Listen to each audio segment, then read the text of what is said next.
కొన్ని బలమైన సంగతులు విందాం. ఒక ఇమేజ్ చూడండి, దానిని బట్టి కొన్ని ఉదాహరణలు చెప్పడం మనం నేర్చుకుందాం.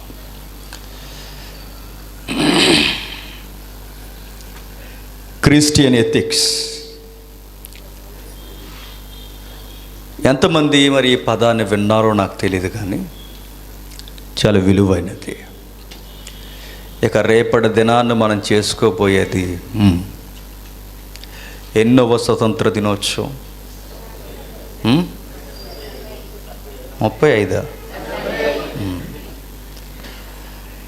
ఇన్నేళ్ల స్వతంత్ర జీవితంలో క్రైస్తవులుగా మన మోరల్స్ మనం ఏం చూపిస్తున్నాం బాగా వినాలి. ముఖ్యముగా యంగ్స్టర్స్ బాగా వినాలి. ఎందుకంటే మోరల్ మనకు తెలియకపోతే మన లైఫ్ మనకు తెలియదు. ఈ సొసైటీలో మోరల్గా నేను బతుకుతాను అనడానికి నీకు రైట్ స్కేల్ ఈ బైబిల్ తప్ప ఇంకెక్కడా మీకు ఇవ్వదు. క్రిస్టియన్ ఎథిక్స్ అని మనం ఎందుకు ఆ ట్యాగ్ లైన్ లేదా ఆ టైటిల్ మనం ఇవ్వాల్సి వచ్చిందంటే, క్రిస్టియన్ ఎథిక్స్ మాత్రమే సొసైటీని ఉద్ధరించగలదంటే ఎస్, క్రిస్టియన్ ఎథిక్స్ మాత్రమే ఉద్ధరించగలదు. ఇది గర్వంగా చెప్పుకోవచ్చు. ఎథిక్స్ అన్న పదానికి మోరల్స్ అన్న మరొక పదానికి రకరకాల పురాతనమైన పదాలు తగిలించారు. తెలుగులో క్రైస్తవ నైతిక విలువలు.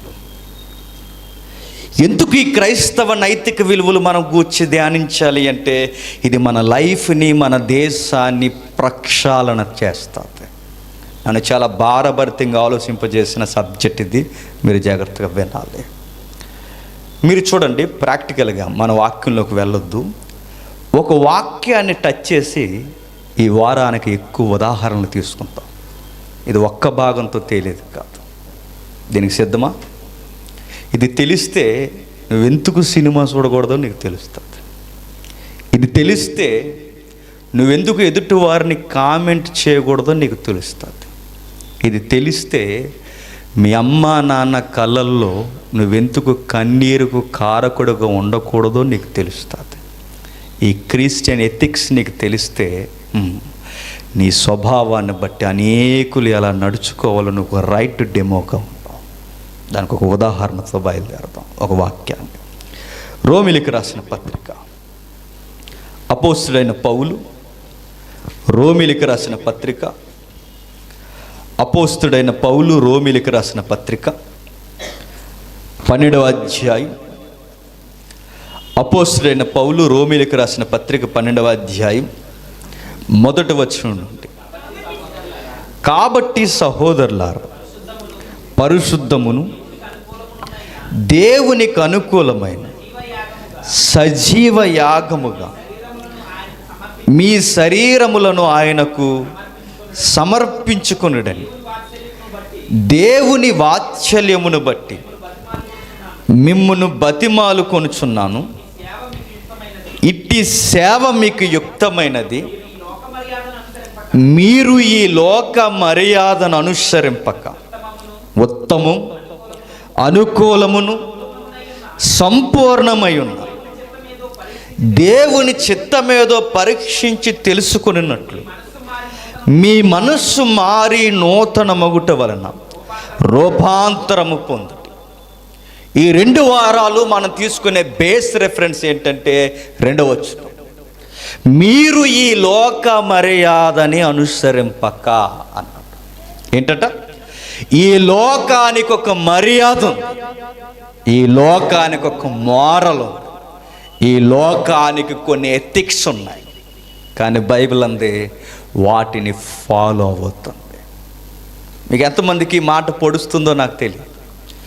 ఈ లోకానికి ఒక మర్యాద, ఈ లోకానికి ఒక మార్గం, ఈ లోకానికి ఒక ట్రెండ్ ఉంది, ఈ లోకానికి కొన్ని ఎథిక్స్ ఉన్నాయి, ఈ లోకానికి కొన్ని మోరల్స్ ఉన్నాయి. బైబిల్ అన్నీ దాన్ని ఫాలో అవుతుంది. బైబిల్ ఎందుకు ఫాలో అవ్వకూడదంటే, ఈ లోకం దగ్గర తినంగా ఒక్క మోరల్ లేదట. సరిగ్గా ఒక్క మోరల్ని స్టాండ్లో నిలబడి ఇది రైట్ మోడల్ అని చెప్పడానికి లోకము దగ్గర రైట్ మోరల్ ఒక్కటి కూడా లేదంట. మీకు ఒక్కొక్క ఉదాహరణ చెప్తాను, మీరు జాగ్రత్తగా వినండి. ఉదాహరణకి నువ్వే ఉన్నావు, నేనే ఉన్నాను. ఒక్కడి దగ్గరికి వెళ్ళి అంటాం, రే అది అలా చేయకురా అంటాం మనం. ఇప్పుడు నేను అడుగుతున్నాను, వరే అలా చేయకురా అని నేను అంటున్నాను. అలా చెయ్యొద్దని, అలా చేయకూడదని ఏ కొలతతో నేను అంటున్నా? దీని లాజిక్ అంటారు. క్రిస్టియన్ ఎథిక్స్కి, సొసైటీకి, క్రిస్టియన్ ఎథిక్స్కి, ఫ్రీడమ్కి సంబంధం ఉందంటే చాలా సంబంధం ఉంది మానవ బతుకులకి. ఇవి చెప్పడం ఎవడో మీకు, మనకెవరు చెప్పరు. మనకి ఎంతసేపు చెప్పినా ఏం చెప్తారంటే, బైబిల్ ఆయన అలా ఉన్నాడు, నువ్వు ఎలా ఉన్నావా, ఈయన ఎలా ఉన్నాడు, నువ్వు అలా ఉన్నావంటే మనం ఎప్పటికీ అలా ఉండం. ఎందుకో చెప్పినా, మనకి మోరల్స్ అంటే ఏంటో తెలియదు. నీకు మోరల్స్ అంటే ఏంటో తెలిస్తే, క్రిస్టియన్ మోరల్స్, క్రిస్టియన్ ఎథిక్స్ అంటే ఏంటో తెలిస్తే, కింగ్ డేవిడ్లో ఎలా ఉండాలో నీకు తెలుస్తుంది. నీ క్రిస్టియన్ ఎథిక్స్ తెలిస్తే, జోసఫ్లా నీ యాటిట్యూడ్ ఎలా ఉండాలో నీకు తెలుస్తుంది. క్రిస్టియన్ ఎథిక్స్ నీకు తెలిస్తే, బ్యూటిఫుల్ ఫ్యామిలీస్ ఏవైతే ఉన్నావో మన బైబిల్లో, ఆ ఫ్యామిలీ యొక్క ఇమేజ్, ఎక్స్ప్రెస్ ఇమేజ్ నువ్వు కూడా చూపించగలవు. కంపేర్ చేస్తే అవ్వదు. మరలా చెప్తున్నాను, కంపేర్ చేస్తే అవ్వదు. కంపేర్ చేసిలో కంటెంట్ ఏంటంటే ఎథిక్స్ మనం నేర్పించాలి. వాటిని గూర్చి ధ్యానిస్తున్నప్పుడు బైబిల్ స్పష్టముగా, మోమాటం లేకుండా, ఘంటాపదంగా, మనం ముఖము తిప్పుకోలేనంతగా ఇచ్చిన స్టేట్మెంట్ ఏంటంటే, ఈ లోకాన్ని మీరు అనుసరించొద్దు. ఈ లోకానికి ఉన్న మర్యాద అంటే మోరల్, దీనికున్న మర్యాద, దీనికున్న ఎథిక్స్ ఏదైతే చెప్పుకుంటుందో దాన్ని మీరు అనుసరించవద్దు. ఎందుకంటే ఈ లోకము ఒక్కొక్క దిక్కున ఒక్క మోరల్ చెప్తుంది. దీనికి స్టాండర్డ్గా ఒకటి లేదు. దీనికి ఉదాహరణకే చెప్తున్నాను, రే ఆ తప్పు చేయొద్దురా నేను అంటున్నాను, తిరగేసి నన్ను అడుగుతాడు ఎందుకు చేయకూడదు. అప్పుడు నేను చెప్పే మాటని చెప్పినా, నాకు అలా అనిపిస్తుందిరా చేయకంటాను నేను. ఇప్పుడు నా మోరల్ ఏమై ఉందంటే, మొదటి ఎగ్జాంపుల్ మీరు బాగా వినాలి. నువ్వు ఆ తప్పు చేయొద్దని నేను ఎలా అంటున్నానంటే, నా ఇంట్యూషన్ అంటే అంతరంగం, నా అంతరంగంలో తోసిన దానిని బట్టి నేనేమంటున్నానంటే అలా చేయకురా అంటున్నాను. నా అంతరంగానికి ఇలా తోసింది కాబట్టి ఆయన అలా చేయొద్దు అంటున్నాను. ఆడంతరంగానికి అలా తోసింది కాబట్టి ఆడ అలా చేస్తా అంటే, ఇక్కడి నుంచి అక్కడికి వెళ్ళేసరికి ఆ మోరల్ ఏమైంది? మారిపోయింది. అందుకే పౌలు అంటున్నాడు, దీనిని ఫాలో అవ్వద్దు. ఎందుకంటే ఒక్కొక్కడు చెప్పుకుంటూ భుజాలు ఎగరేసుకుంటూ తిరుగుతారు ఈ లోకంలో. వీడు తప్పు అంటాడు, అది నాకు ఆడు రైట్ అంటాడు. వాడి దగ్గరికి వెళ్ళేసరికి వాడు చెప్పే మోరల్ మారిపోద్ది. కోర్టులైనా ఎక్కడైనా ఈ లా లేదా ఎక్కడైనా మీరు చూడండి, ఈ మోరల్స్ గురించి మనకి ఎక్కడ ఈ సెషన్స్ మనకు రావు, ఈ సెక్షన్స్ మనకు రావు. ఎందుకంటే అది బైబిల్లో మాత్రమే ఉంది కనుక. ఇంకా చెబుతున్నాడు చూడండి, మీరు ఈ లోక మర్యాదను అనుసరింపక ఉత్తమమును అనుకూలమును సంపూర్ణమై ఉన్న దేవుని చిత్తమేదో పరీక్షించి తెలుసుకున్నట్లు మీ మనస్సు మారి నూతన మగుట వలన రూపాంతరము పొందడి. నెక్స్ట్ ఎగ్జాంపుల్, మొదటగా నువ్వు అది చెయ్యొద్దురు అన్నప్పుడు ఎందుకు చేయొద్దురు అంటే, నా ఇంట్యూషన్ అలా ఉంది, దాన్ని నేను చెయ్యొద్దని చెప్తుంది కనుక చేయకట్టున్నాను. నాకు అలా చెప్తుంది నా అంతరంగం, వాడు అంతరంగం చేయమంటుంది. అది ఏదైనా. రెండవది ఏంటంటే, మరొకడు చూసేసరికి ఒకడిని చూసిన వెంటనే నచ్చుతాడు మనకి, ఒకడిని 10 సంవత్సరాలు చూసినా నచ్చడు మనకి. మీరు అబ్జర్వ్ చేశారు లేదా? ఎలా ఫ్రెండ్ అయిపోయాడు రా, ఎందుకు అలా అయిపోయాడండి అంటమ్మా. ఎలా పడిపోయావు ఆవిడకి అని చెప్పండి, అలా పడిపోయాను అంటాడు. అది ఎలా పడిపోయావు, ఎందుకో ఆ 2 నిమిషాలు ఆమెను చూసేసరికి నాకు ఎందుకో చెప్పండి అలా అనిపించింది అంటాం. చూసారా, మీరు డెఫినేషన్స్ ఎలా మారుతున్నాయో చూడండి. అతనితో 2 నిమిషాల్లో తనతో నువ్వు లైఫ్ జర్నీ చేయాలని ఎలా డిసైడ్ చేసుకున్నావు తల్లి అని అడగనంటే ఆవిడ చెప్పేది, తన ఫేస్ చూసేసరికి నాకు అలా అనిపించేసింది అంటుంది. కానీ తర్వాత అనిపిస్తుంది. చెప్పండి, ఆ అనిపించింది కరెక్ట్ కాదండి. మీరు చూడండి, ఫేస్ను బట్టి, మనస్సును బట్టి, అంతరంగాన్ని బట్టి మనం కొన్ని కొలతలు చూస్తూ మనం అంటాం నాకు అలా ఉండాలనిపించింది అని. ఒకరిని 2 నిమిషాలు చూస్తే వాడితో ఉండాలనిపిస్తుంది. ఒకరిని 10 years చూసినా వీడి ముఖం చూస్తే నాకు నచ్చదు అంటున్నాం మనం. ఒకరిని చూసిన వెంటనే నచ్చుతున్నాడు, ఒకరిని ఎంత చూసినా. అందుకే చూడండి, మనం ఎంత చెప్పండి వాడి గురించి మంచిగా, అది నచ్చడం మనకి ఎంత పొగడండి వాడు నచ్చడం మనకి. ఎందుకంటే వాడి మీద మన మనసు ఒప్పుకోవట్లేదు. ఎక్కడికక్కడే మారిపోతుంది. చూడు, ఎక్కడికక్కడే మారిపోతుంది. మరలా చదువుదాం వచ్చినాను, మీకు ఎగ్జాంపుల్గా వచ్చినాను చదువుతాం. మీరు ఈ లోక మర్యాదను అనుసరింపక ఉత్తమము, అనుకూలము, సంపూర్ణమై ఉన్న దేవుని చిత్తమేదో పరీక్షించి తెలుసుకోండి. ఒక మాట అడుగుతున్నాను, చెప్పండి. పాలిటిక్స్ మీద కనీసం అవగాహన ఉందిగా? నాకు అంత తోపేం కాదు, జస్ట్ వినండి. ఈ మధ్యకాలంలో వాట్సాప్లో పెద్ద కామెంట్స్ వచ్చి ఎంతమంది గమనించారు? ప్రభుత్వం బాగా పాలించట్లేదండి అన్నారు. ఏంది భయ్యా అని అడిగారు ఇంటర్వ్యూలో. బ్రాండ్ మార్చేశారండి అన్నారు. ఏ బ్రాండ్ చెప్ప? గత కాలపు ప్రభుత్వాలు అమ్మిన బ్రాండ్స్ ఈ ప్రభుత్వం అమ్మట్లేదండి. అందుకే ఈ ప్రభుత్వం మంచి ప్రభుత్వం కాదండి. ఇప్పుడు నేను అడుగుతున్నాను, చెప్పండి, ఈ ప్రభుత్వం మంచిదో చెడ్డదో ఈ మందు బాబులు దేనిని ఏ మోరల్ని బట్టి డిసైడ్ చేస్తున్నారు? బ్రాండ్. ఆడు మోరల్ ఏంటో తెలుసా? చెప్పండి, బ్రాండ్. ఇప్పుడు ఈ ప్రభుత్వం నీకు ఎందుకు నచ్చలేదంటే కొత్త బ్రాండ్లు తెచ్చింది. ఆ ప్రభుత్వం నీకు ఎందుకు నచ్చిందంటే అలవాటైపోయిన బ్రాండ్లు కంటిన్యూ చేసింది. ఇప్పుడు వీరికి మోరల్స్ ఏంటో చెప్పనా? ఆ బ్రాండ్లు ఉంటే ఈ ప్రభుత్వం చెప్పండి మంచిది. వీళ్ళకి పిల్లల చదువులు, రోడ్లు, రవాణా వ్యవస్థ, ఉద్యోగాలు, ఎంతమంది ఉద్యోగాలు లేకుండా పడిపోయారు, ఎంతమంది తింటున్నారు, ఈ వరదలు, ఈ కరోనా, దీన్ని బట్టి దళసరి ఆదాయం ఎంత, అభివృద్ధి ఎంత, తిరోగ అభివృద్ధి ఎంత, ఈ మోరల్స్ ఏమీ వాళ్ళకు వాళ్ళకు వర్తించేదల్లా ఒక్కటే, చెప్పండి, బ్రాండ్. అంతే. ఆడు మోరల్ ఏంటో తెలుసా? బ్రాండ్. ఆ బ్రాండ్ను బట్టి ఆడు డిసైడ్ చేస్తాడు. ఏమన్నా చెప్పినా ఈ ప్రభుత్వం మంచిదా కాదా. మీరు ఈ లోకాన్ని ఎందుకు అనుసరించొద్దని బైబిల్ చెప్తుందంటే ఒక్కొక్కడి దగ్గర ఒక్కొక్క డెఫినేషన్ ఉంది ఎథిక్స్కి. ఒక్కొక్కడి దగ్గర ఒక్కొక్క మోరల్ ఉంది. ఆడు ఎలా నచ్చాడంటే ఆవిడ దగ్గర ఒక ఆన్సర్ ఉంది. ఈమె ఎలా నచ్చిందంటే అతని దగ్గర ఒక ఆన్సర్ ఉంది. వాడితో ఎందుకు తప్పు చేయొద్దన్నామంటే నా మనసుకు అలా అనిపిస్తుందని ఏవేవో స్కేల్ చెప్తున్నామే తప్ప రైట్ స్కేల్ ఈ లోకం దగ్గర ఉందా? ఇంకే వెళదాం ఎగ్జాంపుల్కి. ఊరకే బైబిల్ అలా ఉందని మనం ఏం కంటిన్యూ చేయొద్దు. మరలా చూద్దాం ఆ వాక్యాన్ని. మీరు ఈ లోక మర్యాదను అనుసరింపక ఉత్తము, అనుకూలము, సంపూర్ణమైన దేవుని చిత్తం ఏదో పరీక్షించి తెలుసుకున్నట్లు మీ మనస్సు మారి నూతన మగుట వలన రూపాంతరము పొందుడి. మీ మనస్సు మారనే పదం మనకు 2 వారాలు పట్టొచ్చు అది అర్థం అవడానికి.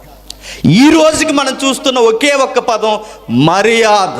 ఈ లోక మర్యాద మనం అనుసరించవద్దు. ఎన్ని ఎగ్జాంపుల్స్ అయినాయి? 2, లేదా అందులో ఇంక్లూడింగ్ విభజిస్తే దాని నుంచి బయటికి లాగితే ఇన్వాల్వ్ అయినది 3, ఎందుకు లవర్స్తో సహా. ఇక అందులో 4వది లేదా హెడ్లైన్గా తీసుకుంటే 3వది. కొంతమంది పేరెంట్స్, తల్లిదండ్రులుగా ఉన్నవారు రాసి రంపానెడతారు పిల్లల్ని. చూసారా? ఆడికి ఏదో టెట్ ఉందట, టెట్.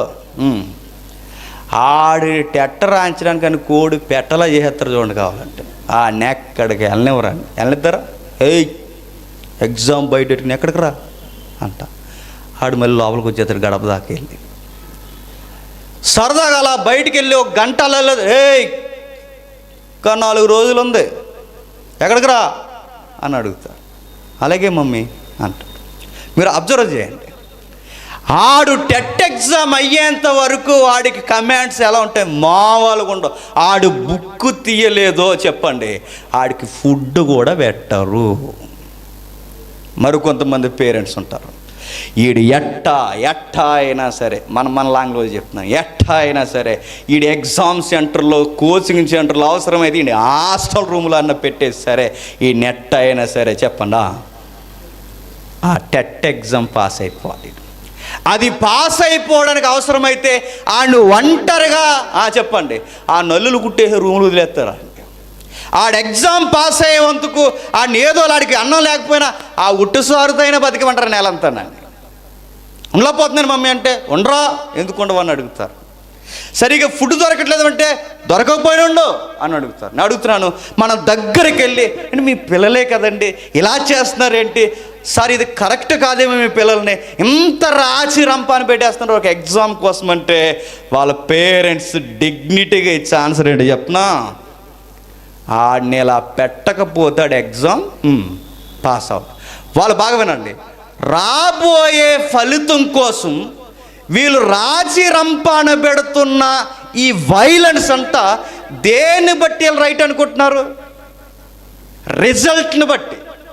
మీకు అర్థమైతే దాని తండి ఈరోజు ఈ లెసన్ మీకు అర్థమైతే, వీళ్ళు చేస్తున్న ఈ వైలెన్స్ ఉందిగా, వాడికి అన్నం పెట్టకుండా, బయటికి వెళ్ళనివ్వకుండా, వాడికి ఫ్రీడమ్ లేకుండా, వాడిని హాస్టల్లో కూర్చోబెట్టి బలవంతంగా వాడిని రుద్దేస్తున్న ఈ వైలెన్స్ అంతా, వైలెన్స్ అది ఇండియా కాబట్టి సరిపోయింది, అమెరికాలో అయితే జైలు వేస్తారు, పిల్లల్ని ఏమనకూడదు తెలుసుగా, వైలెన్స్ అదంతా.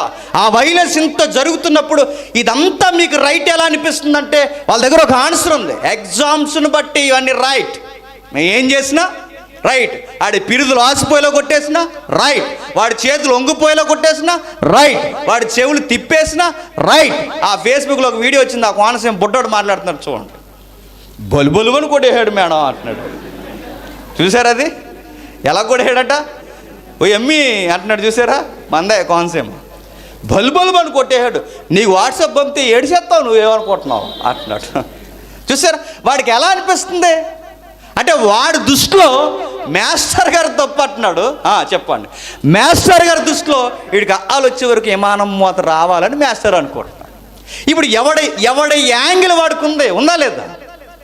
ఇప్పుడు పేరెంట్స్ కూడా మీరు చూడండి, వీడు పాస్ అయ్యేంత వరకు వీడికి ఎన్ని పనిష్మెంట్లు ఇచ్చినా తప్పేమీ కాదు. టీచింగ్ ఫీల్డ్లో ఉన్న గురువులు అలాగే అంటున్నారు, పేరెంట్స్ తల్లిదండ్రులు అలాగే అంటున్నారు. కానీ ఈ వైలెన్స్ అంతా మీకు ఎలా రైట్ అనిపిస్తుందంటే, వాడికి ఫలితం రావడం వలన మేము ఏం చేసినా తప్పు కాదనుకుంటున్నారు. ఇది వాళ్ళది. నెక్స్ట్ ఎగ్జాంపుల్ ఏంటి చెప్పనా, చూడండి ఒక్కొక్కటి మరలా చదువుదాం, వచ్చినాన్ని మరలా చదువుదాం. మీరు ఈ లోక మర్యాదను అనుసరింపక ఉత్తమం, అనుకూలము, సంపూర్ణమై ఉన్న దేవుని చిత్తమేదో పరీక్షించి తెలుసుకున్నట్లు మీ మనస్సు మారి నూతనమగుట వలన రూపాంతరము పొందుడి.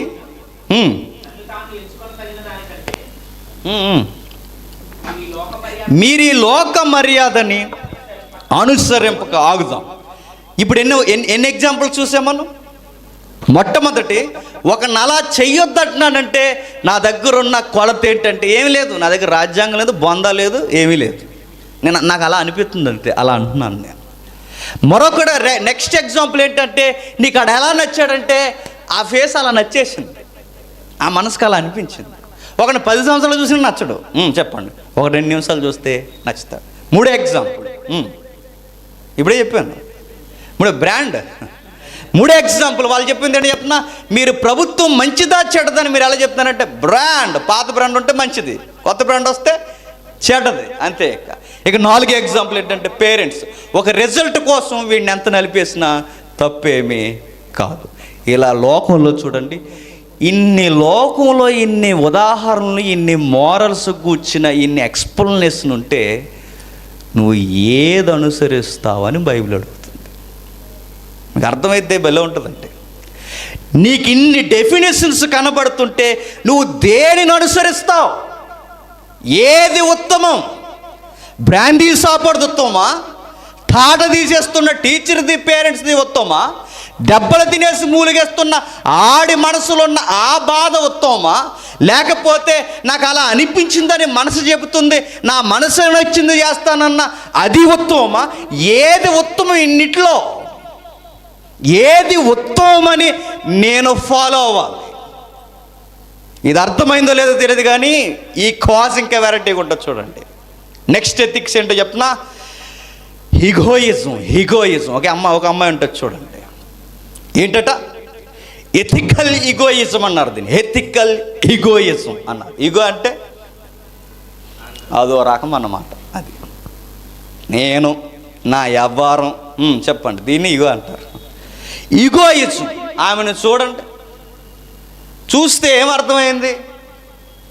ఆమెను అర్థమైంది అనకూడదు. చెప్పండి. రామ్ గోపాల్ వర్మ ఉన్నాడుగా, ఫాలో యూ, గుర్తుపెట్టుకోండి. బాబు గోగినేని గారు చెప్పే సూత్తుల్లో కొన్ని ఉన్నాయిగా, ఫాలో ఆమెనే. వీళ్ళందరూ ఫాలో అయ్యేవి ఎవరిని అంటే ఈ ఈగోయిజం. దీన్ని ఈగోయిజం అంటారు. ఈ ఈగోయిజానికి ఒక భయంకరమైన స్టేట్మెంట్ ఇవ్వడమే కాదు, దాన్ని బుక్ రాసి పబ్లిసిటీ చేసి ఆ రోజుల్లో ప్రపంచాన్ని ఊపేసిన అమ్మాయి ఒక అమ్మాయి, రెడ్ అనే అమ్మాయి. ఆ అమ్మాయిని మీరు అబ్జర్వ్ చేయండి. ఈమె సూత్రాలే ఆర్జీవి గారు ఫాలో అవుతారు. నేను లైవ్లో చెప్తున్నాను, ఒకవేళ ఆయన చూసినా ఐ డోంట్ కేర్. ఆర్జీవి గారు ఫాలో అయ్యే ఎథిక్స్ ఏవైతే, ఆయన ఎథిక్స్ అంటాడు వాటిని, ఆయన ఫిలాసఫీ ఒకటి చెబుతాడుగా, ఆ ఎథిక్స్ అన్ని ఆ ఫీల్ నా ఇష్టం అనే చెప్పేది. ఈ మోరల్ ఆయన ఎలా చెబుతాడంటే, ఇదిగో గతంలో పునాదులు వేసిన వాళ్ళు వెళ్ళే, మీరు ఆమెను అబ్జర్వ్ చేయండి. ఆమె చేతిలో ఏముంది? వాచ్ లేదు, చెప్పండి, సిగరెట్ ఉంది. సిగరెట్ ఉన్న అమ్మాయి మోరల్ కోసం చెప్పింది. ఎలా చెప్పింది? ఆమెకు తోసిందే మోరల్ అంది. ఇంకా మీకు అర్థం కావాలంటే ఆ ఇమేజ్ అలాగే ఉంచండి, ఆ రెఫరెన్స్ లుక్ వేయండి, ఇంకా బాగా అర్థం అవుతుంది. చూద్దామా? మనం అప్పుడప్పుడు అలర్ట్మెంట్ లేదంటే మన సిగరెట్లు కలిసి చెప్తాం, అందుకే రెఫరెన్స్ మనకి. చదువుదాం ఒకసారి. చదువుతాం. మీరు ఈ లోక మర్యాదను అనుసరింపక ఉత్తమమును అనుకూలము సంపూర్ణమై ఉన్న దేవుని చిత్తమేదో నీ మోరల్ ఎలా ఉండాలి అంటే చెప్పండి, వెరీ గుడ్, దేవుని చిత్తమై ఉండాలి. దేవుడి చిత్తము కాకుండా తమ చిత్తాలనే మోరల్స్ అన్నవారు ఈ సొసైటీలో ఉన్నారంటే ఉన్నారు. ఇదిగో అమ్మాయే ఆ రోజుల్లో.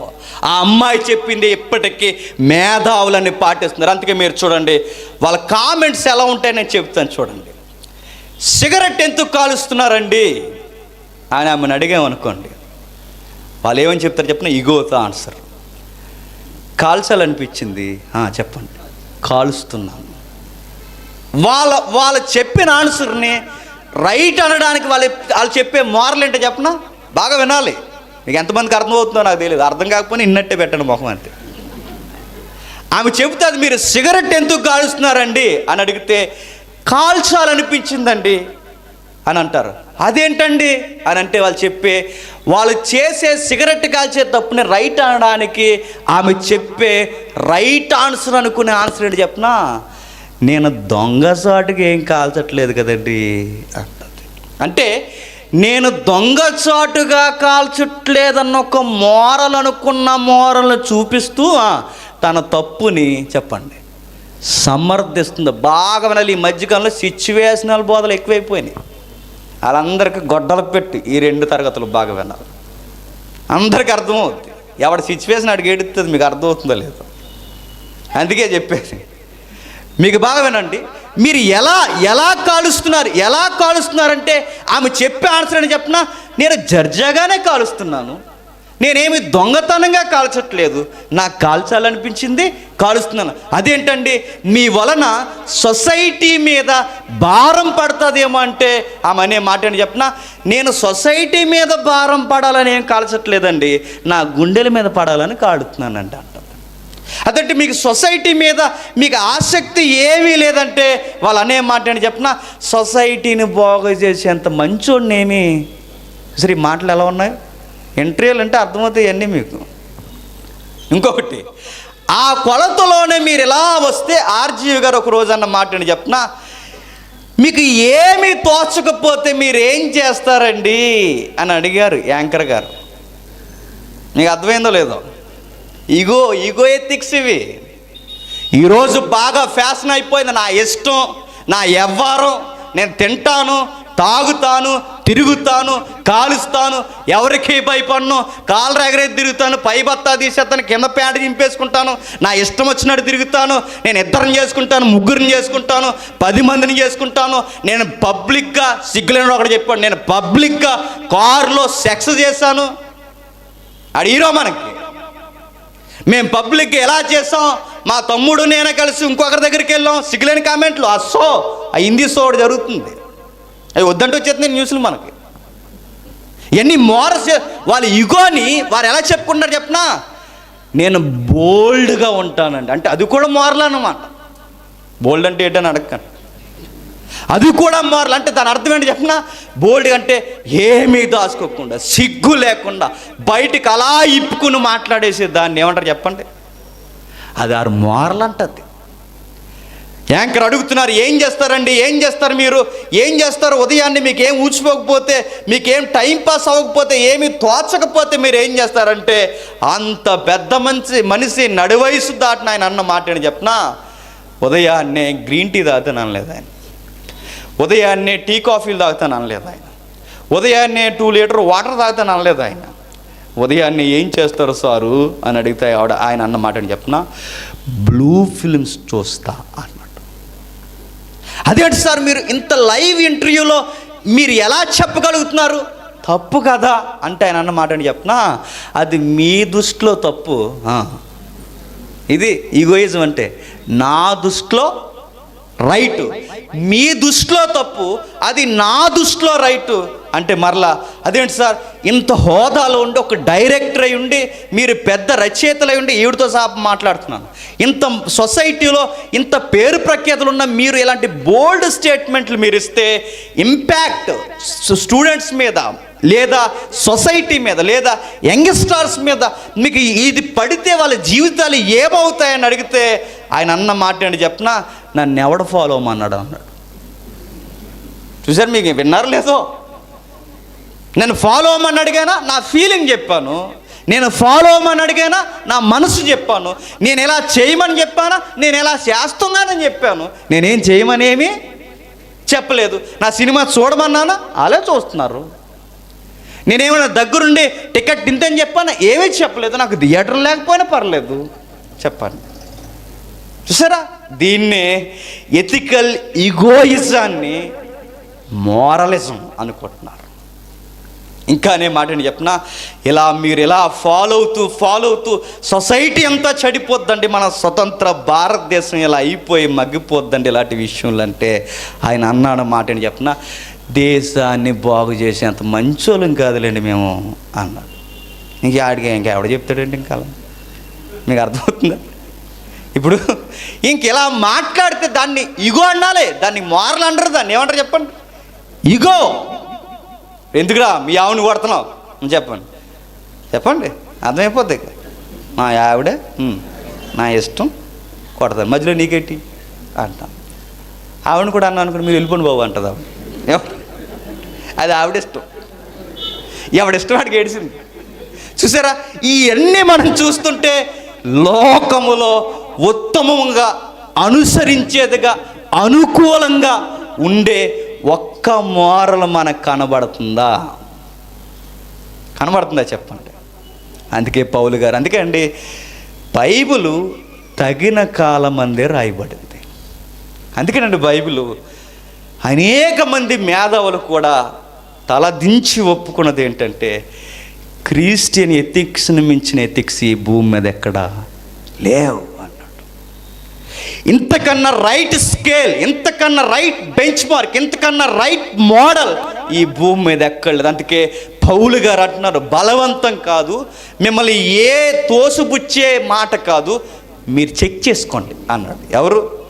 పౌలు గారు. మీరు చెక్ చేయండి, ఈ సొసైటీని ఒక్కసారి మీరు టెస్ట్ చేయండి, పరిశీలించండి, దాన్ని అనుసరించాలా వద్దో, అందులో ఉత్తమమేముందో, అనుకూలమేముందో, సంపూర్ణమేముందో పరీక్షించి మీ మనసు చెప్పేది కాకుండా మీ మనసు నూతనమైన తర్వాత చెప్పేది ఏది ఉందో దానిని బట్టి అనుసరించడానికి ఈ లోకంలో ఏముందో చూడండి. ఏముంది? మన బొంద ఉంది. ఏముంది?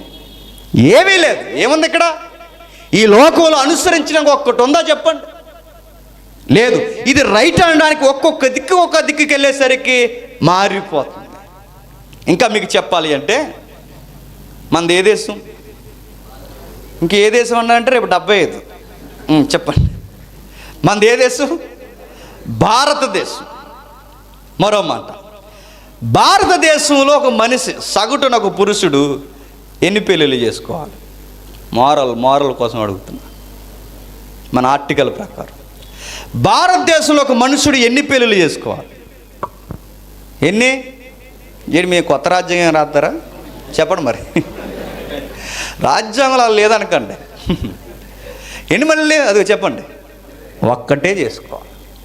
నెక్స్ట్, ఇండియాలో మన దేశంలో 2 పెళ్ళిళ్ళు చేసుకుంటే చట్ట ప్రకారం రైటా రాంగా? రాంగ్. అదే మోరల్ని అలా యూఎస్ఏకి తీసుకెళ్ళండి, అక్కడ ఎంతమందిని చేసుకోవచ్చు చెప్పండి? 5 కన్నా ఎక్కువ మంది చేసుకోవద్దన్నారట. మీకు నవ్వాలే ఆడలు తెలియదు. ఎలాగట? 5 కన్నా ఎక్కువ చేసుకోండి అంటే ఇక్కడ ఒకళ్ళనే చేసుకోవాలి, ఇక్కడ 2 చేసుకుంటే తప్పు. అక్కడికి వెళితే పశ్చిమ దేశాలకు వెళితే మినిమం 5 దాటితే నేరం. అంటే 5 లోపు ఉంటే అది మోరల్ వాళ్ళకి. మరో విషయం చెప్పనా, మన దేశంలో 1, పశ్చిమ దేశాల్లో 5 పెళ్ళిళ్ళు.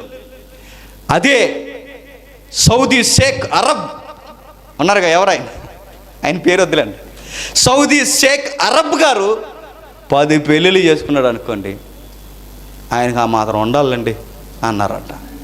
అక్కడ ఎన్ని చేసుకుంటే రైట్ చెప్పండి? 10 చేసుకున్న తప్పేమీ కాదు. అందుకే వాళ్ళకి 10 మంది ఉంటారు. ఎవరికి?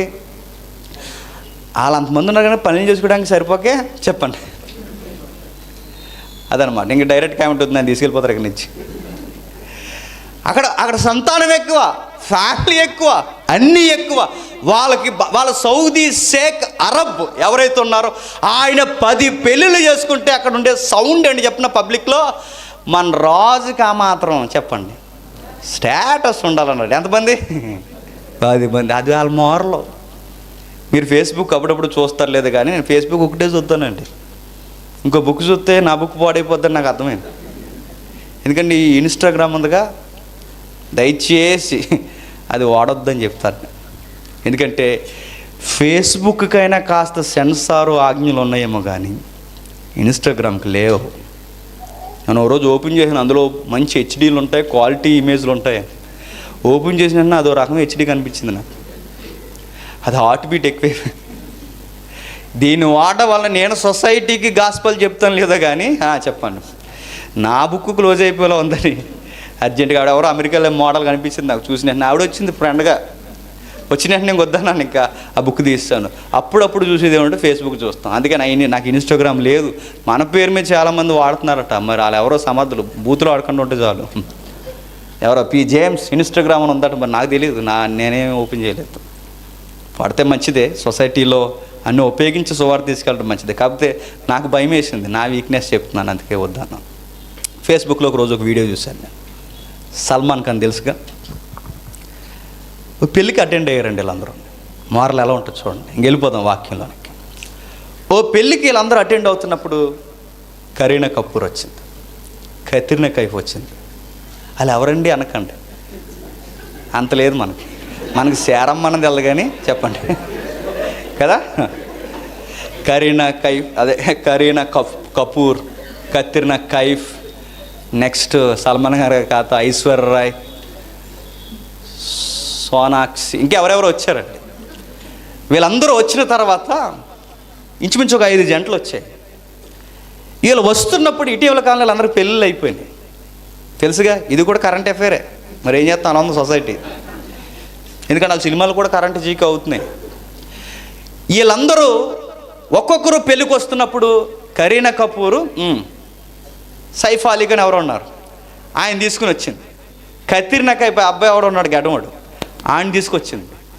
ఆ తర్వాత ఇంకొక అమ్మాయి ఎవరు ఉంది, ఇంకొకరిని వీళ్ళందరూ పెళ్ళిళ్ళు అయిన వాళ్ళ హస్బెండ్స్తో వచ్చారు. తర్వాత సోలోగా సింగిల్గా సల్మాన్ ఖాన్ వస్తున్నాడు. ఈ వీడియోని కంపేర్ చేశారండి. ఎలా కంపేర్ చేశారు చెప్పనా? మా గురువు గారు అందరికీ ఓటేసిన తర్వాత, ఈ పదం అంటున్నాను, అది రాశారు అక్కడ. మా గురువు గారు ఓటేసి దాన్ని ఇంటూ మార్క్ కొట్టిన తర్వాత అప్పుడు వీళ్ళందరూ పెళ్ళిళ్ళు చేసుకుని, అంటే మా సల్మాన్ ఖాన్ ఆ మాత్రం చెప్పండి ఉండాలి. వాళ్ళ ఫ్యాన్స్కి మోరల్ ఏంటి చెప్పండి, వాళ్ళ ఫ్యాన్స్కి మోరల్ ఏంటి చెప్పనా? ఏ హీరోయిన్ వచ్చినా మా హీరో గారిని సంప్రదించి వెళితేనే చెప్పండి, అది గొప్ప. వాళ్ళ హీరో గారు ఆమె మీద కన్నేసి ఆమెతో కొన్ని రోజులు రిలేషన్షిప్ కంటిన్యూ చేసి అది బ్రేకప్ అయితే అప్పుడు ఆ హీరోకి ఘనత. చూసారు, అందుకే ఇండస్ట్రీలో ఒక పెళ్లి చేసుకుంటే ఘనత కాదు చెప్పండి, మినిమం 2-3 ఉండాలి. అందుకే చూడండి, బోల్డ్ కామెంట్స్ అని ఏమంటారు చెప్పిన, అవునండి ఇది 3వ పెళ్ళండి అంటారు. అందుకే ఇలా ఏమంటారు చెప్పిన, 4వ పెళ్ళండి. మరి ఇప్పుడు ఈయన ఎవరండి? ఏమీ లేదండి చెప్పండి, జస్ట్ చెప్పండి ఏంటంట అంత వదిలేండి. ఇంకో మాట చెప్పండి, ఇంకో మాట ఉందండి, డేటింగ్లో ఉన్నామండి. చూసా వాళ్ళ మోరల్స్ అంటే ఇది తప్పు కాదు. మళ్ళీ ఇంకోటి చెప్పినా, మీలాగా నేనేమి దొంగసాటుగా ఇంకొకరితో మాట్లాడరా చెప్పండి, నేను డైరెక్ట్గానే ముగ్గురితోని చెప్పండి బాయ్ అంత మోరలో ముగ్గురితోని మాట్లాడతాను. ఇవన్నీ మోరల్స్ అనుకుంటున్నారు. సౌదీ షేక్ అరబ్ దేశంలో 10 చేసుకుంటే తప్పు కాదు, వెస్ట్రన్ కంట్రీస్లో 5 తప్పు కాదు, మన దేశంలో చెప్పండి ఒకటైతే రైట్. అంటే ఒక దిక్కు నుంచి ఒక దిక్కుకి ఈ ఉమెన్ కల్చర్ లేదా స్త్రీలతో సహవాసంలో మ్యారేజ్ విషయంలో ఒక దిక్కు ఒక వెళ్తే ఏమవుతుంది? మోరల్ మారిపోతుంది, ఇండస్ట్రీలో కూడా మారిపోతుంది. అందుకే ఇన్ని ఎథిక్స్ మధ్య, ఇన్ని మోరల్స్ అని చెప్పుకుంటున్న ఈ మనుషుల మధ్య ఏది రైట్ ఎథిక్స్? దానికి మన టైటిల్ ఇస్తాం, రైట్ ఎథిక్స్ ఏదన్నా ఉంది అంటే చెప్పండి, క్రిస్టియన్ ఎథిక్స్. ఈ లోకంలో ఎక్కడ సరి అయినది లేదు. రాజకీయ నాయకులు వాళ్ళు ఇచ్చిన వాళ్ళ మోడల్లో చెప్పింది చెప్పినా కొంతమంది అంటారు వాళ్ళు మెజారిటీని బట్టి ఎథిక్స్ చెప్తారు. మెజారిటీ రాజధాని ఎక్కడ ఉండాలి చెప్పండి? అమరావతిలో ఉండాలన్నారు కొంతమంది. రాజధాని ఎక్కడ ఉండాలి? నలుదిక్కుల్లో ఉండాలన్నారు కొంతమంది. ఇందులో ఏది మంచిది? మెజారిటీని బట్టి చెప్తారు. అంటే ఇక్కడ మోరల్ దేని బట్టి ఉంది? మెజారిటీని బట్టి. బ్యాందీ షాప్ కూడా ఏముంది? బ్రాండ్ని బట్టి. వివాహాల దగ్గర ఏముంది? ఏరియాని బట్టి. చదువు దగ్గర ఏముంది? రిజల్ట్ని బట్టి. ఇష్టపడంలో ఏముంది? మనసును ఫేస్ని బట్టి. అంటే ఒక్క తినంగా ఒక మోడల్ లేదంటే చెప్పండి ఎక్కడ రైట్ మోడల్ లేదు. ఇప్పుడు చదివి మన లోపలికి వెళతాం. చదువుదాం ఒకసారి త్వరగా. మీరు ఈ లోక మర్యాదను అనుసరింపక ఉత్తమం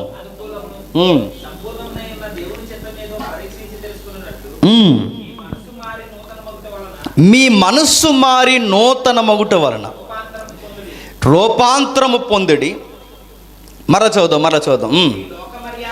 మీరు ఈ లోక మర్యాదను అనుసరింపక ఉత్తమము, అనుకూలము, సంపూర్ణమై ఉన్న దేవుని చిత్తమేదో పరీక్షించి తెలుసుకున్నట్లు మీ మనస్సు మారి నూతన మగుట వలన రూపాంతరము పొందిడి. ఒక మాట రాస్తున్నాడు చూడండి. క్రిస్టియన్ ఎథిక్స్ అనేవి ఎలా పుట్టాయంటే వ్యక్తిని బట్టి పుట్టలేదు. ఒకవేళ వ్యక్తిని బట్టే పుడితే వ్యక్తికి మోరల్ ఏమవుద్ది? మారిపోద్ది. క్రిస్టియన్ ఎథిక్స్ దేన్ని బట్టి పుట్టాయంటే ఇగోని బట్టి పుట్టలేదు. ఎందుకంటే ఎవడి ఇగో అలా ఫిక్స్ స్టేజ్లో ఉంది, దానిని బట్టి క్రిస్టియన్ ఎథిక్స్ పుట్టలేదు. క్రిస్టియన్ ఎథిక్స్ దేనిని బట్టి పుట్టాయంటే కల్చర్ని బట్టి పుట్టలేదు. క్రిస్టియన్ ఎథిక్స్ దేన్ని బట్టి పుట్టాయంటే మనస్తత్వాన్ని బట్టి పుట్టలేదు. క్రిస్టియన్ ఎథిక్స్ దేన్ని బట్టి పుట్టాయంటే సందర్భాన్ని బట్టి పుట్టలేదు. క్రిస్టియన్ ఎథిక్స్, మోరల్స్, రూల్స్ దేన్ని బట్టి వచ్చాయంటే 2000 సంవత్సరాల సంఘ చరిత్రను బట్టి ఇలా ఉంటే బాగుంటుందని కొంతమంది గుంపు కలిసి రాసేస్తే పుట్టలేదు. మరి క్రిస్టియన్ ఎథిక్స్ దేనిని బట్టి పుట్టాయంటే సాక్షాత్తు దేవుణ్ణి బట్టి పుట్టాయి. ఆ దేవుణ్ణి బట్టే క్రిస్టియన్ ఎథిక్స్ బేస్మెంట్ స్టార్ట్ అయింది. అందుకే మీరు చూడండి, దేవుణ్ణి బట్టే ఇక్కడ మోరల్స్ స్టార్ట్ అయ్యాయి అనడానికి గుర్తండి చెప్పిన, బైబిల్ మీరు ఇలా తిరగేసిన వెంటనే బైబిల్ స్టార్ట్ అయిన కథాంశం ఏంటో చెప్పిన, పండు తినొద్దు. అది మోరల్. పండు తినొద్దు. ఎందుకు తినొద్దు? అది నీ లైఫ్కి మంచిది కాదు. అదేంటి?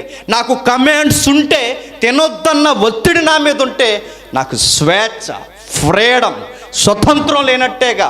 నాకు ఫ్రీడమ్ లేనప్పుడు, స్వేచ్ఛ లేనప్పుడు, నాకు స్వేచ్ఛ, ఫ్రీడమ్ అనే పదాలకి నా బతుకులు అర్థం లేకుండా ఇది కమాండ్, నువ్వు ఖచ్చితంగా ఈ మోరల్ పాటించాలని చెబితే నా ఫ్రీడమ్ చచ్చినట్టే కదని పొడిగా చదువుడు అంటున్నాడు బైబిల్ని బట్టి. కానీ చచ్చినట్టు అని ఎవడన్నాడు? గతించిన సంవత్సరం ఇక్కడే చెప్పాను, ఎంతమంది జ్ఞాపకం ఉందో మరలా చెప్తే ఎగ్జాంపుల్. పండు తినొద్దు అనేది రైట్ వే అనడానికి గుర్తండి చెప్పనా, నువ్వు రోడ్డుకి ఎడం పక్కగా వెళ్ళిపో. ఎంత దూరం వెళ్ళిపోతావు వెళ్ళిపో. నువ్వు కాశ్మీర్ నుంచి కన్యాకుమారి వరకు రోడ్డుకి ఎడం పక్కగా వెళ్ళిపో. నువ్వు ఎంత దూరం ఏ స్పీడ్లో వెళ్ళిపోవాలని నీకు మూడొస్తే వెళ్ళిపో. ఎడం పక్కగా ఇండియాయే కాదు, రోడ్డు భూగోళం అంతా వెళ్ళిపోతున్నట్టు వెళ్ళిపో. కానీ ఒక రూల్ ఉంది, కుడి పక్కగా వెళ్ళకు. నేను కుడి పక్కగానే వెళతానంటే వెళ్ళవు. చెప్పండి, ఏమవుతావు? పోతావు. నీకు రైట్ కమాండ్ ఏమిస్తుంది చెప్పినా, నిన్ను అట్టే పట్టేట్లేదు. చెప్పండి, నువ్వు ఎంత దూరం వెళతావు అంత దూరం సేఫ్టీగా వెళ్ళనడానికి ఆ రూల్ నీకేం చేస్తుందో చెప్పినా, ఫ్రీడమ్ ఇస్తుంది. ఇందులో ఎవడ చెప్పాడు నిన్ను బంధించేసాడు? నిన్ను బంధించలేదు. నీకు ఒక సెక్యూరిటీ ఇచ్చి నువ్వు ఇటువైపుకి వెళితే నీ లైఫ్కి మంచిది, ఇటువైపుకి వెళితే పోతావు. సేమ్ ఎగ్జాంపుల్ బైబిల్ అదే. నువ్వు పండు ఎందుకు తినకూడదంటే తింటే పోతావు. నేను ఎందుకు తినకూడదంటే తినకపోతేనే బతుకుతావు. తింటే ఏమవుతావు? పోతావు. ఇది మోరల్. ఇది ఎందుకు దేవుడు తినొద్దు అన్నాడు? దేవుడి భవిష్యత్తు జ్ఞానములు ఎరిగిన వాడు గనక ఆయన చెప్పినది ఏంటంటే, నీ లైఫ్కి ఏది మంచిదో, ఏది విలువైనదో, ఏది నీ జీవితానికి సరి అయిన మార్గమైనదో పుట్టించిన నాకు తెలుసు కనుక నేను చెబుతున్నాను, నువ్వెట్లానే బతకాలి. ఇది నా చిత్తం. నీ చిత్తంలో నాకు ఫ్రీడమ్ లేదంటే, ఫ్రీడమ్ కన్నా గొప్ప పదం ఏంటో చెప్పనా, నీకు సెక్యూరిటీ ఉంది. ఆ సెక్యూరిటీలో నీకు ఫ్రీడమ్ ఉంది. నీ లైఫ్కి ఆయన చల్లని రెక్కల చాటున చెప్పండి నీకు ఒక నివాస స్థలం ఉంది. మనకి ఇది అర్థం ఒక మనకి ఎలా ఉండాలి చెప్పినా, మనకు ఫ్రీడమ్ అనగానే ఎలాగ చెప్పినా, అలా మన ఇంట్లోకి వచ్చిన వెంటనే అలా మేకునున్న సొక్క ఇలా తీసేసుకుని వేసేసుకుని వెళ్ళిపోతున్నప్పుడు మన ఇంట్లో ఎక్కడికి రా అని అడగకూడదు. మనం అలా అడిగితే మనకు ఫ్రీడమ్ పోయినట్టు. అలా అడగకూడదు.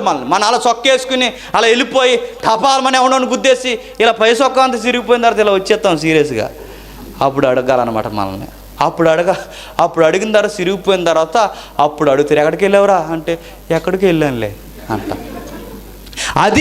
అదే అడిగేది నువ్వు చొక్కా తెగిలించుకున్నప్పుడు అడిగితే నీకు ఆ ప్రమాదం జరిగే ఆస్కారం ఉందా? ఎందుకంటే వాళ్ళు చెప్తారు, అక్కడికి వెళ్ళకు, అది మంచిది కాదు.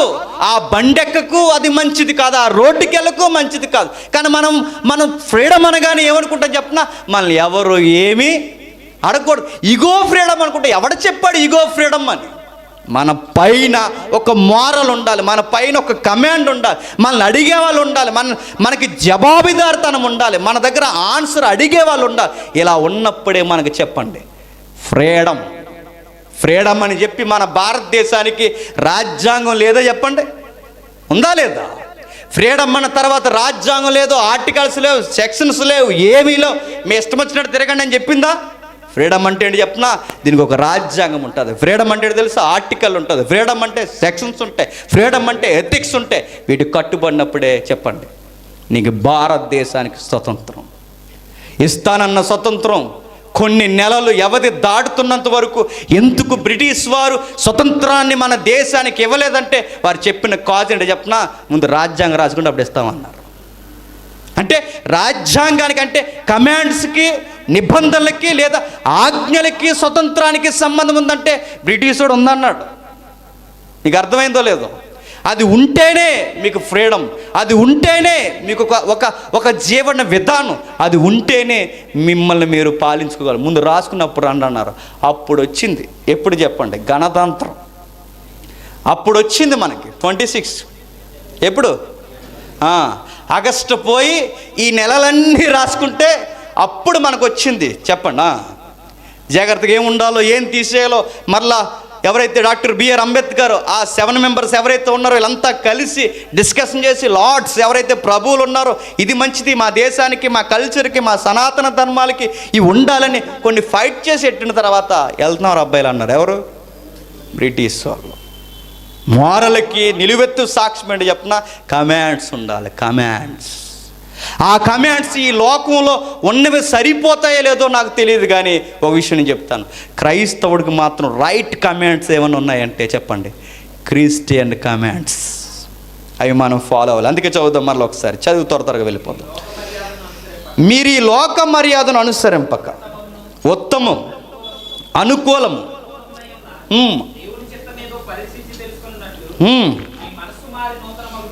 మీ మనస్సు మారి నూతన మగుట వలన రూపాంతరము పొందుడి. ఏది ఉత్తమమో, ఏది అనుకూలమో, ఏది అనుసరించాలో, ఏది సంపూర్ణమో మీకు తెలియాలంటే వీటన్నిటిలో తెలియాల్సిన లింక్ ఒకటి ఉంది.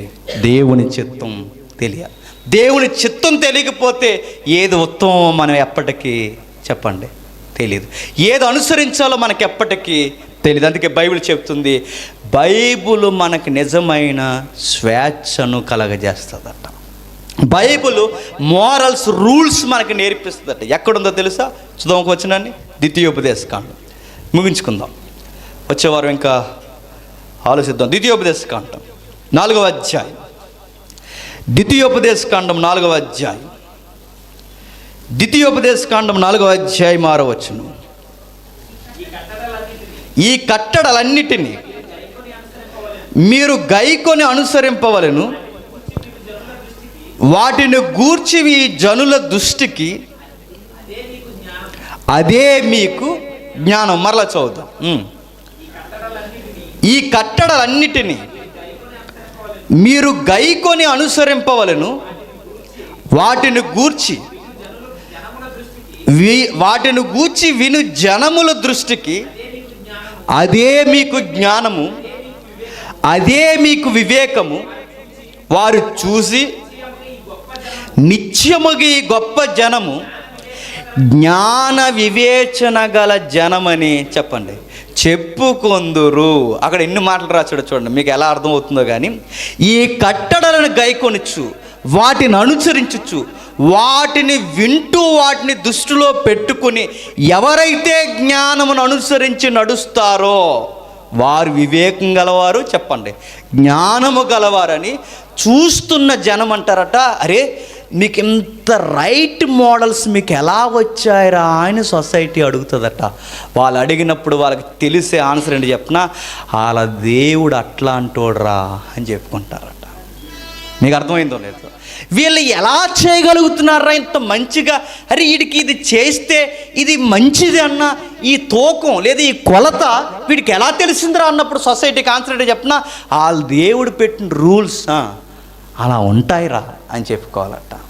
ఇంకా మీకు బాగా అర్థం కావాలి అంటే, ఇశ్రాయేలీలు ఎవరైనా అటుగా పోతున్నప్పుడు, ఇశ్రాయేలీలు ఎవరైనా వారి జనాల సామాన్య జనులు వారిని చూస్తున్నప్పుడు, ముసలోడు ఎవడైనా నడుచుకుంటూ వెళ్ళిపోతున్నా, ఇశ్రాయేలీలు అన్యులు అటుగా నడుచుకుంటూ వెళ్ళిపోతుంటే, ఆ ముసలివాడు అక్కడ పడిపోయిన తర్వాత ఆ ముసలాయన ఒక వ్యక్తి అలా లేపుకుని మాట్లాడుతూ, జాగ్రత్తగా రండి, కంగారు పడకుండా నేను నీళ్ళు ఇచ్చి జాగ్రత్తగా తీసుకొస్తే సొసైటీలో అనుకోలట, ఎవడరా ముసలోడిని అంత జాగ్రత్తగా తీసుకొస్తున్నాడు అన్నప్పుడు సొసైటీ అనుకోలట, ఆడ ఖచ్చితంగా ఇశ్రాయేలీయుడే అయ్యి ఉంటారు. ఎందుకంటే వాళ్ళ తప్ప ఈ పనులు ఎవరు చేయరు. ఎందుకంటే వాళ్ళ మోరల్స్ అలాంటివి, వారి రూల్స్ అలాంటివి. ఎందుకంటే ఆ బైబిల్ చెప్తుంది వృద్ధులను గౌరవించమంది, పెద్దవారిని గౌరవించమంది, దిక్కులేని వారిని ఆదరించమంది. ఎవడు చేయగలుగుతున్నారంటే అది వాళ్ళ మాత్రమే చేయగలరు. ఎవరో ఒక ఆయన మంచి మాట చెప్పాడండి. ఒక పాస్టర్ గారు బస్సులో వెళ్తున్నారట. నిజంగా దైవజనం చెప్తున్న నాకు చాలా ఏడుపు వచ్చింది. ఆయన బస్సులో వెళుతున్నప్పుడు పెద్ద ఆవిడ, వయసు చాలా పెద్ద వయసు, అందరూ ఇలాగే ఫుల్ అయిపోయి కూర్చున్నారు. అందరూ ఫుల్గా కూర్చున్నప్పుడు పెద్ద ఆవిడ ఎక్కినప్పుడు ఎవ్వరు లేవలేదట. ఆమె వచ్చిన వెంటనే ఒక ఆయన ఇలా లేచిపోయి కూర్చొని, పెద్దమ్మ కూర్చోండి అమ్మ తల్లి సమ్మానులు అని చెప్పి ఆయన లెగిసిపోయి అలా ఈ ఉంటాయిగా ఈ రాడ్స్, ఆ రాడ్ ఇలా పట్టుకుని ఆయన ఉన్నప్పుడు ఆ పైనుంచి ఈ దైవజనులకి సిలువు గుర్తులు బ్యాగులు ఉంటాయి చూసారా చేతులకి, అది ఇలా ఏలాడుతున్నప్పుడు ఆ పెద్దమ్మ అందట, వీళ్ళు ఎవ్వరు సీట్ ఎందుకు ఇవ్వలేదో నువ్వు ఒక్కడే సీట్ ఎందుకు ఇచ్చావో నీ చేతునున్న దాన్ని చూస్తే నాకు అర్థమైంది అన్నదట. అంటే ఏమర్థమైంది ఆవిడకి? మీకున్న మోరల్స్ వీళ్ళెవ్వరికి ఉండవని అర్థమైంది. మీకున్న ఆ విలువలు, ప్రేమ, నైబర్ని ప్రేమించాలి, గౌరవించాలి, వ్యక్తిని వ్యక్తిగా గౌరవించాలన్న ఈ విలువలు మీ విశ్వాసంలో తప్ప ఇంకెక్కడా ఉండవు. అందుకే నువ్వెందుకు సీట్ ఇచ్చావు, మిగిలిన వారు ఎందుకు ఇవ్వలేదంటే నీ దేవుణ్ణి బట్టి నాకు సీట్ ఇచ్చావు అంతే. క్రిస్టియన్ ఎథిక్స్, బైబిల్ ఎథిక్స్ నీకు నాకు ఏం చెబుతాయంటే ఒకే ఒక్క మాట చెబుతాయి. ఇదిగో సొసైటీలో మనం ఎలా బతకాలో మనకు నేర్పించడమే కాదు, సొసైటీ ఆశ్చర్యపోతుంది. ఎంత మంచిగా మీరు ఎలా బతకగలుగుతున్నారు అంటే వాళ్ళకి తెలిసే ఆన్సర్ ఏంటి చెప్పనా? వాళ్ళ బైబుల్ దేవుడు చెప్పండి అలాంటోడ్రా అని చెప్పుకోవాలంట. అప్పుడు నిజంగా దేశానికి గౌరవం, అప్పుడు నిజముగా మన ఊరికి గౌరవం, అప్పుడు నిజముగా మన చుట్టూ ఉన్న ప్రజలకి గౌరవం. మనం ఈ విలువలు ఎప్పుడైతే పాటిస్తున్నామో, ఈ కట్టడలను అనుసరించి వాటిని గూర్చి దృష్టి పెట్టి ఎప్పుడైతే మనం నడుచుకుంటామో ఈ లోకం అంటదట, మీరు జ్ఞాన వివేకం గల చెప్పండి జనులరా అంటదట. మనల్ని అలా అంటున్నారా? రేపు ఫ్రీడమ్ డే కదరా, నా గురించి టికెట్లు తీసే అంటున్నామ్మా. జ్ఞానం అంటారు దాన్ని చెప్పండి. రేపు మనం ఏమంటాం చెప్పండి, మన మోరల్స్ కనబడతాయి. రేపు అందరూ ఎగిరితే మనం కూడా ఎగరడం, ఈ రేపుడు రోజు కూడా అప్పుడే జెండా ముందు నిలబడి India is my mother country అని చెప్పి అందరూ all over peoples my brothers and sisters అని చెప్పి అలా పైకేసి పక్షంలోకి వచ్చి ఓయ్ అన్నాం అనుకో, నేను మోరల్ అనరు చెప్పండి. ఏమంటారు చెప్పండి? చీ అంటారు. నీకు అక్కడ రూల్స్ పాటించకపోయినా నువ్వు క్రిస్టియన్ కల్చర్లో ఉన్న బిడ్డగానైనా నీ మోరల్స్ నువ్వు కాపాడినప్పుడు చెప్పండి ఆ జెండాకి గౌరవం, దేశానికి గౌరవం, నీ స్నేహితులకి నువ్వు గౌరవం అంటారు. అప్పుడు మరి మేము అందరం కామెంట్ చేస్తున్నాం, నీకెందుకు కామెంట్ చేయాలనిపించట్లేదురా అంటే నా బైబిల్ నాకు అలా చెప్పలేదురా. నీకు ఆల్ ఓవర్ ఇండియాలో ఉన్నవారే కాదురా, నాకు వరల్డ్లో ఉన్న పాకిస్తాన్లో ఉన్నవాడు కూడా చెప్పండి మై బ్రదర్స్ అండ్ సిస్టర్స్ అనే ఆ శత్రువును కూడా ప్రేమించాలన్న ఆ వ్యూ చెప్పండి మనకు బైబిల్ మాత్రమే నేర్పించగలదు. మీరు మనకు తిరిగేసి అడుగుతారు, అయితే చచ్చిపోతారు వాళ్ళ చేతుల్లో అంటే ఒకరిని బతికించడానికి చెప్పండి చచ్చిపోయేంత రూల్స్ నేర్పిస్తుంది ఏది? క్రైస్తవ్యం. ఇంకా చెబుతున్నాడు, ఆ మాట చదివి త్వరగా ముగించుకుందాం. ఆ ఇమేజ్ చేయి తమ్ముడు. ఈ కట్టడలన్నిటినీ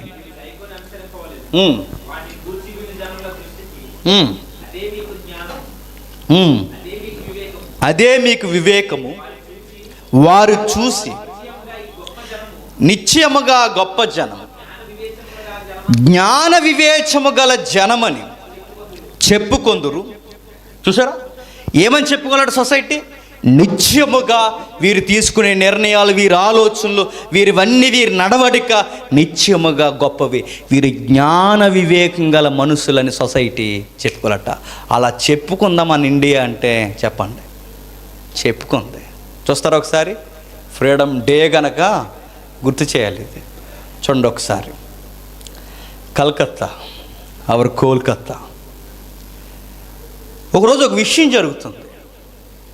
మన సనాతన ధర్మాలలో, మన సనాతన మోరల్స్, ఎథిక్స్ అని చెప్పుకుంటున్న వాటిలో ఆ రోజు జరుగుతున్న విషయం మీరు కల్లారా చూడండి. దాని పేరేంటి? సతీ సహగమనం.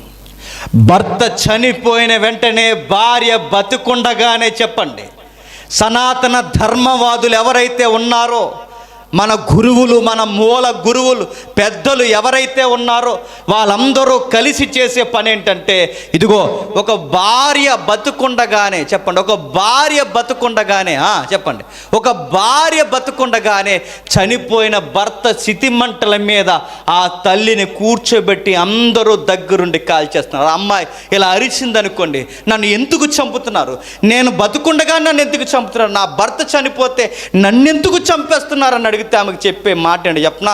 ఇది మన మోరల్, ఇది మన సాంప్రదాయం, ఇది మన సనాతన ధర్మం, ఇది మన ఎథిక్స్, ఇది నువ్వు ఫాలో అవ్వాలి. ఇది కనుక నువ్వు ఫాలో అవ్వకపోతే మన చట్టాన్ని, మన నైతికతని నువ్వు ధిక్కరించిన దాని అవుతావు. అందుకే నీ భర్తతో పాటు నువ్వు చనిపోవడం అది నీ మోరల్ అని చెప్పండి, కాల్చి చంపేశారు. ఇలా దశాబ్దాలు శతాబ్దాల కాలం మన దేశంలో అనేక మంది తల్లులు, చెప్పండి, భర్తతో పాటు సితి మంటల మీద బూడిదైపోయారు. ఒకరోజు ఒక క్రిస్టియన్ ఇండియాకి వచ్చాడు, విలియం కేరీ. వచ్చిన వెంటనే చూసిన వెంటనే ఆశ్చర్యపోయాడు. ఇదేంటి, భర్త చనిపోతే భార్య చనిపోవాలన్న ఈ మోరల్ ఏంటి, ఈ రూల్ ఏంటి, ఈ విచిత్రమైన విడ్డూరమైన ఈ చర్య ఏంటి? కంగారు పడ్డాడు, జనాల్ని పోగేశాడు, బ్రిటిష్ ప్రభుల నోటీస్కి తీసుకెళ్ళాడు. ఇది తప్పుడు విధానం, ఒక మనిషి చనిపోతూ ఇంకొక మనిషిని చంపేయడం అనేది ఇది తప్పుడు విధానం అని అధికారుల్ని తీసుకొచ్చి ఆ అమ్మాయిని కాపాడడానికి విలియం కేరీ చేసిన ఫైట్ అంతా ఇంత కాదు. ఆ ఫైట్ చేసిన తర్వాత ఆ అమ్మాయిని తీసుకొచ్చిన వెంటనే ఆ అమ్మాయి లేచి నిలబడిన తర్వాత ఇలా అందట, ఏమని చెప్పినా, మీకు వందనాలు అనే పదం కాదు, మీకు దండాలండి అన్నాడు. తెలుగులో అర్థం అవడానికి చెప్తున్నాను. చేతులెత్తి దండం పెట్టి, నా పెద్దలు, నా తల్లిదండ్రులు ఎవ్వరూ నన్ను కాపాడకపోయినా నాకు ఒక ఆలోచన ఉంది, నాకు ఒక జీవితం ఉంది, నేను బతకడానికి నాకు బతుకుంది, నాకు వ్యక్తిగత స్వేచ్ఛ ఉందని గుర్తించిన మహానుభావుడి, నువ్వు లేకపోతే నాకు జీవితం లేదని ఆయన పాదాలు పట్టుకోవడానికి అనేక మంది తల్లులు కన్నీరు కార్చారట. ఆ రోజు సొసైటీ ఎంత ఆశ్చర్యపోయిన మాట ఏంటంటే, విలియం కేరీ పెద్దలను ప్రేరేపించి అనేక గురువులకు బుద్ధి వచ్చేలా ఒక గవర్నమెంట్ జీవో జారీ చేశాడు. దానికి వెనకుండి సపోర్ట్ చేసి తెర మీద పేరు రాయించుకోవడానికి, తెర మీద మన గుర్తుండిపోయిన పేరు ఎవరు చెప్పినా, రాజా రామ్మోహన్ రాయ్. ప్రవేశపెట్టింది ఎవరో తెలుసా? చెప్పండి, విలియం కేరీ. విలియం కేరీని వెనక్కి తోసేశారు, రాజా రామ్మోహన్ రాయ్ని తెర మీదకి తీసుకొచ్చారు. కానీ రాజా రామ్మోహన్ రాయ్ పెద్ద ఆయన చెప్పుకున్న మాట ఏంటి చెప్పినా, నా బెస్ట్ ఫ్రెండ్ విలియం కేరీ అని చెప్పాడు. విలియం కేరీ వేసిన పునాది, ఆ మోరను బట్టి రాజా రామ్మోహన్ రాయ్ లాంటి పెద్దోళ్ళందరూ అన్న మాట ఏంటి చెప్తున్నా, నీకింత జ్ఞాన వివేకం, ఒక మనిషి స్వేచ్ఛను భగ్నం చేయడం, రైట్ రిలీజన్ అనిపించుకోదన్న ఈ థాట్ నీకు ఎలా వచ్చిందని వాళ్ళు ఆశ్చర్యపోయారు. ఈ వివేక జ్ఞానం నీకు ఎలా వచ్చిందని ఆశ్చర్యపోయారు. ఇలాంటి లోతైన ఆలోచన నీకు ఎలా వచ్చిందన్నప్పుడు వాళ్ళకి అర్థమైన విషయం ఏంటి చెప్పినా, ఆయన చదువుతున్న బైబుల్ని బట్టి వచ్చిందని ముక్కు మీద వేలేసుకున్నారు. ఇప్పటికీ ఆశ్చర్యపోయే సంగతి అని చెప్పిన, విలియం కేరీ జ్ఞాన వివేకం కలిగిన పేరు పని చేశాడని ఇప్పటికీ దేశం ఒప్పుకుంటుందని గుర్తని చెప్పిన, ఆ రోజు ప్రవేశపెట్టిన జీవం ఈరోజు కొట్టేమనండి, నీకు అర్థమైతే ధన్యత. ఆ రోజు ప్రవేశపెట్టిన జీవో ఇప్పుడొద్దు మన సనాతన ధర్మవాదులు వాగుతున్నారుగా, మన సనాతన ధర్మవాదులు అప్పుడు విలియం కేరీ ప్రవేశపెట్టిన ఆ జీవోని మేము ఇప్పుడు కొట్టేస్తున్నామని కొట్టేమనండి, చెదగొట్టి పడతారు ఒక్కొక్కడిని. అంటే సొసైటీకి అర్థమైన విషయం ఏంటి చెప్పినా, ఈ మోరల్ కన్నా ఈ దిక్కుమాలిన మోరల్ మాకు వద్దన్నారు. దాన్ని జీవో చేశారు, కమాండ్ చేశారు. ఇంకొకడు ఎవడైనా ఈ పిచ్చి పని మతం పేరుతో చేశారో తుక్కు రేగొట్టేస్తామని గవర్నమెంట్ నుంచి ఆర్డర్ వచ్చింది. నేను అడుగుతున్నాను, ఇంత ఫ్రీడమ్ వాయిస్ రావడానికి నాంది పలికింది ఎవరంటే విలియం కేరీ. విలియం కేరీకి మోరల్ ఎలా తెలుసు? దేవుడు చెప్పిన మోరల్ని బట్టి తెలుసు. ఆయనకి తెలిసింది ఏంటి చెప్పినా, స్త్రీ అని లేదు, పురుషుడు అని లేదు, అందరూ దేవుని స్వరూపమందు చేయబడిన వారు. నరులు దేవుని స్వరూపమందు చేయబడిన వారు గనక ఒక సాటి మనిషి మరొక మనిషిని బతుకుండగా చితి ఎక్కించడం, ఇది దైవిక చట్ట ప్రకారం సృష్టికి విరుద్ధమైన చర్య అని విలియం కేరీ ఫైట్ చేశాడు. కానీ క్రైస్తవుడనో ఏమనో తెలియదు కానీ విలియం కేరీని పక్కకి తోసేశారు. కానీ విషయం ఏంటి చెప్పిన, మన విలియం కేరీ కనబడకపోవచ్చు, ఆయన పెట్టిన మోరల్ ఇంకా పాటించక తప్పదు. అది బైబిల్ ఎథిక్స్. బైబిల్ ఎందుకు ఎథిక్స్ని ఫాలో అవ్వమని మన మీద ప్రెజర్ చేస్తుందంటే, బట్ట ఎలా వేసుకోవాలో, ఏ ఫుడ్ తినాలో, ఎలా జీవించాలో, ఎలా మాట్లాడాలో, ఎలా బతకాలో, గొడవలకి సమాధానం ఏంటో ప్రతి దానికి నాకు మోరల్ నేర్పించేది ఏదన్నా ఉంది అంటే ఒకే ఒక్కటి చెప్పండి, Christian ethics our Bible ethics. అందుకు పౌలు అంటున్నాడు, ఈ లోక మర్యాదని చెప్పండి అనుసరింపక, ఈ లోక మర్యాదను అనుసరింపక చెప్పండి, ఉత్తమమును అనుకూలమైన, చదవండి, సంపూర్ణమైన దేవుని చిత్తమేదో పరీక్షించి తెలుసుకున్నట్లు మీ మనస్సు మారి నూతనమగునట్లు రూపాంతరం పొందుడి. మీకు ఎప్పుడో ఇక్కడే చెప్పిన మాట. మన మనసు ఎందుకు మనకి రైట్ మోడల్ నేర్పించదంటే చెప్పాలి, మనం పతనమైపోయినా చెప్పండి మనుషులం కనుక, మనం పతనమైపోయిన మనుషులం కనుక, పతనమైపోయిన మనుషుల్లో ఏ మోరల్ తీసినది ఎలా ఉంటుంది, పతనమైపోయి ఉంటుంది. అంతకు మించి ఆన్సర్ లేదు ఇక్కడ. మనం పతనమైపోయి పాడైపోయి మన హృదయమంతా ఘోరమైన వ్యాధి కలిది కనుక, ఈ హృదయము మన మనస్సు మన అంతరంగం చెడిపోయి పతనమైన దాని నుంచి ఇది మోడల్ అని తీస్తే అది రైట్ మోడల్ అవుతుందా? అది పతనం అవుతుంది. పతనమైన దాని నుండి పతనమైనవే వస్తాయి తప్ప మంచివి రాదు. ముళ్ళ చెట్టు ముళ్ళకాయలే కాస్తాయి, అంతేనా? ముళ్ళ చెట్టుకి యాపిల్ పండు రాదు. వచ్చిందనంటే పొద్దున్నే జాయిన్ చేసేయడమే, నేను రాదు. చెడిపోయిన మనుషుల నుండి మంచిది ఏది రాదు. మరి ఎలా వస్తుంది? ఇది మంచి ఇది చెడు అని మరి విలియం కేరీ ఎలా చెప్పగలిగాడు? పౌలు గారు అన్న మాట ఏంటి చెప్పిన, మనస్సు మారి అన్నట్టు. ఏంటట? మనస్సు మారి. నాకు రైట్ మోడల్స్ ఎప్పుడు వస్తాయంటే నా మనస్సు మారాలి. నా మనస్సు ఎప్పుడు మారుతుందంటే దేవుని చిత్తమేంటో తెలిసినప్పుడు. దేవుని చిత్తమేంటో నాకు తెలిస్తే చెప్పండి నా మనస్సు మారుతుంది.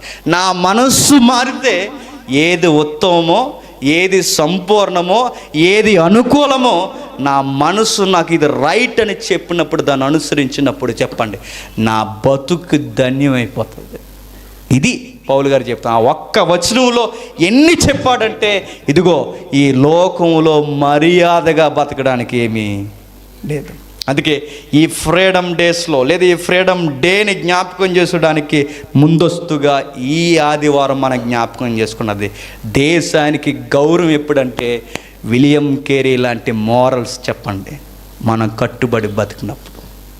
మన దేశానికి మన స్వతంత్రంలో బతుకుతున్నామనడానికి గుర్తు ఏంటంటే ఎదుటివాడికి హాని ఇబ్బంది కలిగించకుండా దేవుని నీతి నియమాలకి కట్టుబడి బతుకున్నప్పుడు. అప్పుడు నిన్ను బట్టి ఊరు బాగుపడుతుంది, నిన్ను బట్టి దేశం గౌరవిస్తుంది, నిన్ను బట్టి దేశానికే గౌరవం వస్తుంది. ఇప్పుడు ఆ విలియం కేరీ చేసిన ప్రక్షాళన ఈరోజు చూడండి, అందరూ స్త్రీలు ఈరోజు బతుకున్నారు. లేకపోతే మనకు అమ్మమ్మలు లేకపోతే తెలుసా, విలియం కేరీ చేసిన జీవాన్ని బట్టి ఆడపిల్లలు చదువుకుంటున్నారు. ఆయనే ప్రవేశపెట్టింది. విలియం కేరీ గారు చేసిన దాన్ని బట్టి ఈరోజు పేటిఎం, ఫోన్పే, బ్యాంకు, ఎస్బీఐ, ఇంకేమైనా చెప్పండి, ఎస్బిహెచ్, ఐసిఐసి, ఏ బ్యాంకింగ్ అంటున్నావో ఈ బ్యాంకింగ్ సెక్టార్ రెక్కల కష్టాన్ని దాచుకోవాలన్న ఒక మోరల్కి ఒక బ్యాంకింగ్ వ్యవస్థ తెచ్చింది విలియం కేరీ. రైల్వే వ్యవస్థలో కీలక పాత్ర పోషించింది విలియం కేరీ. దేశానికి చదువు, సంస్కారం అన్నీ నేర్పించింది మన విలియం కేరీ. సంస్కృతి ఏదైతే సాంస్క్రిట్ ఉందో ఇది చదివి ఏవి బెస్ట్గా ఉన్నాయో చదువుకుండని ఇతర మత గ్రంథాలు కూడా ట్రాన్స్లేషన్లో ఈయన ముఖ్య పాత్ర పోషించి లైబ్రరీకి పెద్దపేటేసింది విలియం కేరీ. ఇన్ని జ్ఞాన వివేకములు ఈ మనిషికి ఎలా వచ్చాయని భారతదేశం అడిగితే ఈ ద్వితీయోపదేశకాండం 4వ అధ్యాయం 6వ వచనం అంటది, నా కట్టడలు అనుసరించడం వల్ల, నా కట్టడలు అనుసరించి నడిస్తే ఈ లోకం ఈ దేశం మిమ్మల్ని అంటది మీకు ఇంత జ్ఞానం ఎక్కడదరా అని. అప్పుడు మీరు చెప్పండి ఆ బైబిల్లోదిరా అని. నిన్ను చూసి చెప్పండి, యేసుప్రభు నమ్ముకో అని చెప్పకూడదు, చెప్పండి నిన్ను చూస్తేనే నమ్మేస్తారు. అలా బతుకుదాం, జీవిద్దాం, నిజమైన స్వేచ్ఛ జీవితానికి క్రైస్తవులుగా చెప్పండి, మన దేశానికి గౌరవం తెద్దాం. ఇది పార్ట్ 1 మాత్రమే. పార్ట్ 2 నెక్స్ట్ వీక్ దేవుని చిత్తమైతే మరింత లోతుల్లోనికి, మరింత విలువైన సంగతుల్లోనికి మనం ధ్యానం. దేవుడు మిమ్మును మీ కుటుంబాలను దీవించునుగాక. ఆమేన్.